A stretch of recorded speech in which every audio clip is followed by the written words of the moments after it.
कोई घुस गया वो बचेगा नहीं। यहाँ हम उसको या तो अरेस्ट करेंगे या तो एनकाउंटर में वो मारा जाएगा, बचेगा कोई नहीं। দীপাঞ্জন চক্রবর্তী বলছেন? বলছি বলছি আজকে স্বরাষ্ট্রমন্ত্রী বলছেন যে যারা অনুপ্রবেশকারী ঢুকবেন তাদেরকে কার্যত তিনি বলছেন এনকাউন্টারও করা হতে পারে, কি বলবেন? দেখুন, প্রথমত অনুপ্রবেশকারী শব্দটার মানে হচ্ছে যারা অবৈধভাবে কোনো রাষ্ট্রের সীমানা অতিক্রম করে অন্য রাষ্ট্রে ঢোকার চেষ্টা করে, কারেক্ট? সেটা প্রথমত তারা অবৈধ। ভারতে যারা আসছে, বাংলাদেশ থেকে যদি কেউ আসে বা পাকিস্তান থেকে যদি কেউ বৈধ পাসপোর্ট ভিসা নিয়ে আসে, তিনি সবসময় স্বাগত, সে আমাদের অতিথি। কিন্তু বাংলাদেশ থেকে যারা রোহিঙ্গারা এবং যেরকম ভাবে অবৈধভাবে লোকে ঢুকছে তাদের অনুপ্রবেশকারী, তারা অবৈধ। প্রথমত তারা ভারতবর্ষের রাষ্ট্রীয় সুরক্ষার জন্য অত্যন্ত বিপজ্জনক এবং এই অবৈধ অনুপ্রবেশকারী রোহিঙ্গাদের সঙ্গে বহুল সংখ্যক মৌলবাদী বাংলাদেশ থেকে মৌলবাদী এবং জিহাদিরা ঢুকছে। এদের সঙ্গে প্রয়োজনে যদি সম্ভব হবে বা যদি মনে করা যায় যে প্রয়োজন হবে, তাহলে বিএসএফ নিশ্চয়ই এনকাউন্টার করতে পারে। ভারতবর্ষ কোনো খোলা বাগান নয় যে অন্য রাষ্ট্র থেকে মৌলবাদী জিহাদিরা তারা এখানে ঘুরতে, বিচরণ করতে বা বেড়াতে চলে আসবে। আমাদের নিজেদের সুরক্ষার ভার আমরা জানি এবং প্রয়োজন পড়লে যেরকম ভাবে বলেছেন ভারতের স্বরাষ্ট্রমন্ত্রী অমিত শাহজি, এনকাউন্টার হবে। এই এনকাউন্টারকে বিরোধীরা তো কটাক্ষ ছুড়ে দিচ্ছেন স্যার, যেভাবে কটাক্ষ করছেন। আরো একটা পেহেলগাঁও নিয়ে কল্যাণ ব্যানার্জি প্রশ্ন তুলেছেন, কোথায় বিএসএফ ছিল, বিএসএফ কি করছে অমিত শাহ, এই প্রশ্নে কি বলবেন? আমি ওই বক্তব্য কালকে দেখেছি।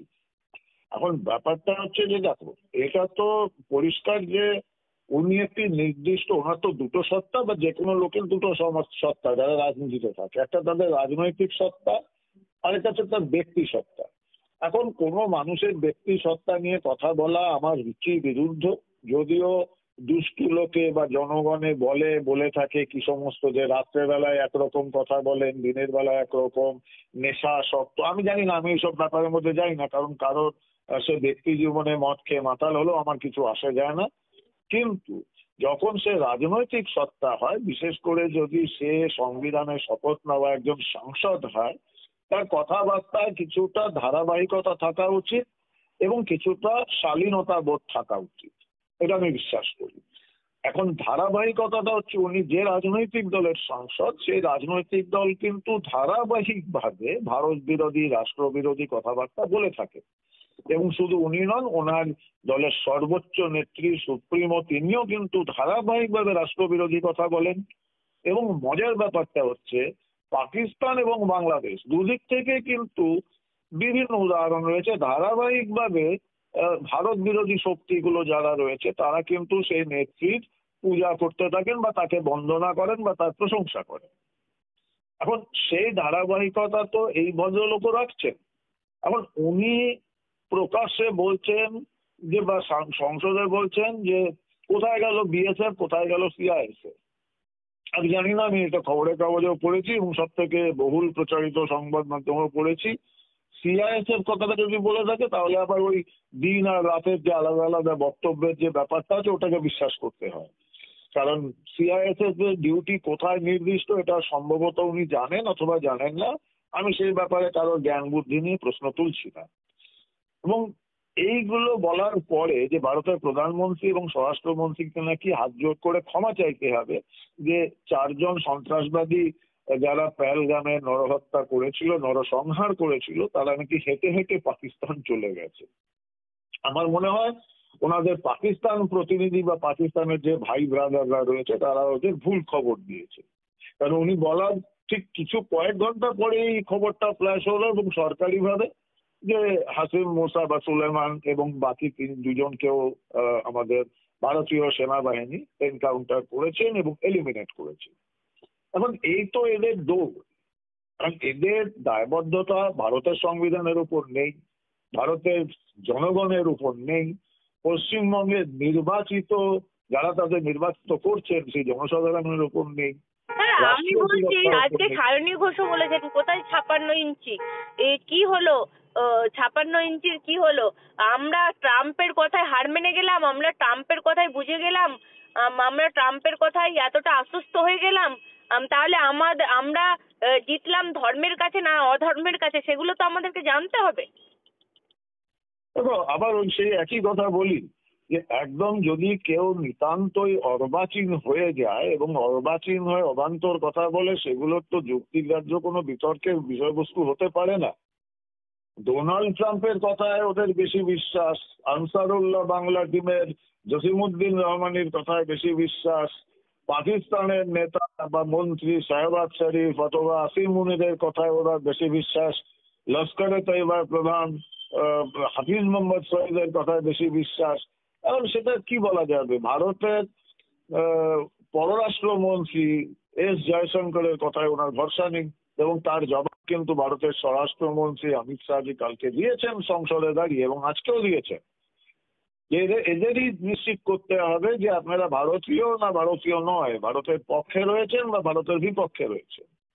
যেটা আমি সবসময় বলি, ঐতিহাসিকভাবে স্পেনের গৃহযুদ্ধের সময় একজন ঐতিহাসিক একটা মন্তব্য রয়েছে। স্পেনের একজন জেনারেল বলেছিলেন, এমিলিও মোলা বলেছিলেন পঞ্চম বাহিনী বা ফিফথ কলাম। এই পঞ্চম বাহিনী ঐতিহাসিকভাবে এই এটাকে ব্যবহার করা হয় সেই লোকদের জন্য যারা রাষ্ট্রের ভেতরে থেকে রাষ্ট্রের সুযোগ সুবিধা নিয়ে প্রভাবশালী লোকেরা রাষ্ট্রের বিরোধিতা করেন, শত্রু রাষ্ট্রের হয়ে কাজ করেন, যাদের পঞ্চম বাহিনী বলা হয়, অথবা ইংরেজিতে ডিপ স্টেট বলা হয়। অন্য রাষ্ট্রের লালন পালন করে থাকে তারা, এবং তারা এই দেশের ভেতর বসে দেশের শত্রু। তাদের বিরুদ্ধে যা যা বলার সেটা মানুষ বলছে। এরা খুব তাড়াতাড়ি দেখবেন ইররিলেভেন্ট হয়ে যাবে, অবান্তর হয়ে যাবে রাজনীতি। যদি এতটাই জয় হলো, এত কিছু হলো, তাহলে বিশ্ববাসী আমাদেরকে সমর্থন করলো না কেন? তাহলে বিশ্ববাসী 33টা দেশের কাছে গিয়ে গিয়ে আমাদেরকে কেন নিজেদের ঢাক নিজেদেরকে পেটাতে হলো? এখন দেখো বিশ্ববাসী সমর্থন করেছেন কি করেননি সেটা উনি ওনার নির্বাচনী ক্ষেত্র থেকে একটু বাইরে বেরিয়ে গিয়ে শুনলে বুঝতে পারবেন, এবং ভবিষ্যতেও বোঝার দিন তো এসেই গেছে, সেটাও বুঝে যাবেন। কারণ কি বলবো, এই সমস্ত লোকের কথার উত্তর দেওয়ার কোনো মানে হয় না। ভারতের স্থান আজকে কোথায়? ভারতবর্ষকে পৃথিবীর অধিকাংশ রাষ্ট্রই বিশ্বগুরু বলে মেনে নিয়েছে, এবং যারা ভারতের সমকক্ষ, আমেরিকা বলো, রাশিয়া বলো, চীন বলো, বা ফ্রান্স বলো, জাপান বলো, জার্মানি বলো, ইউকে বলো, তারা জানে, মানে সেটা উনি জানেন, উনি হয়তো জানেন একটু না। আপনাকে থামাবো এখানে। আপনার কথা অনুযায়ী উনি বলছেন এই যে বিশ্ব ঘুরে ঘুরে বেড়াচ্ছেন প্রধানমন্ত্রী, কি হচ্ছে? যারা আমাদের আয়োজনে আছে প্রয়োজনে নেই, তাদের সাথে ঘুরে এত বিদেশে সাক্ষাৎ করে কি লাভ? তাহলে ওনাকে বলতে হয়, উনি কিন্তু আবার দল বিরোধী অনেক কার্যকলাপ করেন। উনি তো নিজের সাংসদের, একজন মহিলা সাংসদের বিরুদ্ধেই যে ভয়ঙ্কর অশালীনতম ভাষায় কথাবার্তা বলেছেন নিজের দলেরই এক মহিলা সাংসদের বিরুদ্ধে, তো ওনাকে ওনার মানসিক স্থিতাবস্থা নিয়ে তো সন্দেহ জাগার কথাই। আমার মানে ওনার নিজের দলেরই মহিলা সাংসদ প্রকাশ্যে টেলিভিশন চ্যানেলে বারবার দুর্মুখ বলে বা একটু মানসিক স্থিতাবস্থার সমস্যা রয়েছে বলে, সে যে কারণেই হোক, আমি আবার দুষ্টু লোকে যে সমস্ত কথাগুলো বলে নেশা সত্ত্বেও আমি ওর মধ্যে যাই না, আমি এগুলো বিশ্বাসও করি না। কিন্তু এটা তো প্রকাশ্যে তোমরা দেখেছো, ওনার নিজের দলের মহিলা সাংসদের বিরুদ্ধে কি কি ভাষা ব্যবহার করেছে। বাংলার প্রাক্তন মুখ্যমন্ত্রী বুদ্ধদেব ভট্টাচার্যের বিরুদ্ধে কি ভাষাই ব্যবহার করেছে। এখন উনি তো বলবেন, এটা কোনো নতুন কথা নয়। কিন্তু এই যে বিভিন্ন দেশে গিয়ে অপারেশন সিঁদুরের সাফল্যের ব্যাপারে যে বিস্তারিত ব্যাখ্যা যেটা দেওয়া হয়েছে, সেটার বিরুদ্ধে যদি বলেন, তাহলে তো বলতে হবে ওনার দলের দ্বিতীয় সর্বোচ্চ নেতা অভিষেক বন্দ্যোপাধ্যায় গেছিলেন। তার মানে অভিষেক বন্দ্যোপাধ্যায়ের রাজনৈতিক আন্তর্জাতিক লাইন আলাদা, আর এই ভদ্রলোকের রাজনৈতিক আন্তর্জাতিক লাইন আলাদা। অভিষেক বন্দ্যোপাধ্যায় এই সমস্ত কথাগুলো সায়নী ঘোষ বলছেন, যাদবপুরের সাংসদ তিনি বলছেন, তিনি আজকে প্রশ্ন তুলেছেন। তিনি তাহলে ওনাকে তাহলে অভিষেক বন্দ্যোপাধ্যায়ের সঙ্গে কথা বলে জানতে হবে যে অভিষেক বন্দ্যোপাধ্যায় তাহলে কেন গেলেন। অভিষেক বন্দ্যোপাধ্যায় তো ভারত সরকারের বা ভারত রাষ্ট্রের প্রতিনিধি হয়ে গেছে।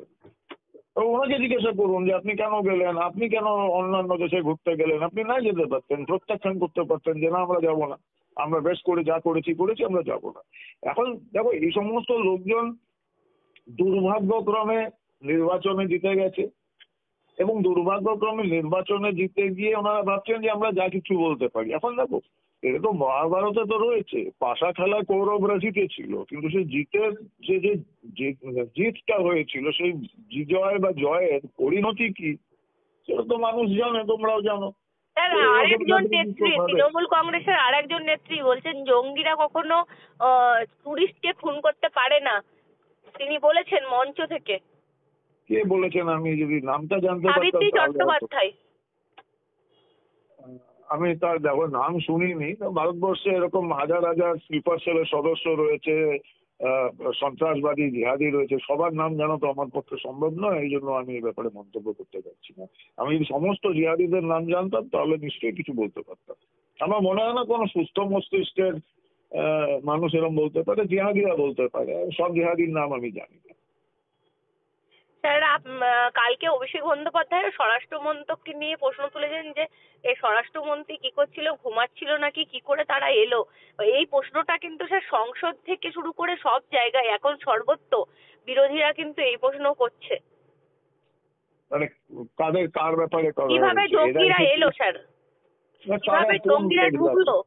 না না, সেটা তো তাহলে যদি কংগ্রেসের লোকজন বলে থাকে তাদের তো ওই জবাবটা দিতে হবে যে ভাই তাহলে কি করে আজমল কাসাবের জনগণ ওই যে 8 জন জঙ্গি এসে ওইরকম ভাবে সাংঘাতিক হত্যা লীলা চালিয়েছিল মুম্বাইতে 26/11-তে, সেটা জবাব দিতে হবে। তাহলে তো এখানেও পশ্চিমবঙ্গের যে এখানকার শাসক দলের নেতারা গিয়ে বলছেন, তাহলে ওদের জবাব দিতে হবে যে মাঝে মাঝে যে NIA, Jammu Kashmir police, Assam police Paschimbanga থেকে এখানে নিয়ে যায় সন্ত্রাসবাদীদের ধরে, বা পাঞ্জাব থেকে ভুল্লারের মতো এত বড় একজন সাংঘাতিক ড্রাগ মাফিয়া এনকাউন্টার করতে হয় সাপুরজি পালানজিতে, তো কি করে পশ্চিমবঙ্গে ঢুকলো? এগুলো জবাব তো দিতে হবে ওদের। তো এইটা যারা বলে তারা নিতান্তই মূর্খ এবং রাষ্ট্রবিরোধী শক্তি, এছাড়া কিছু বলার থাকে না এদের সম্পর্কে। স্যার আপনাকে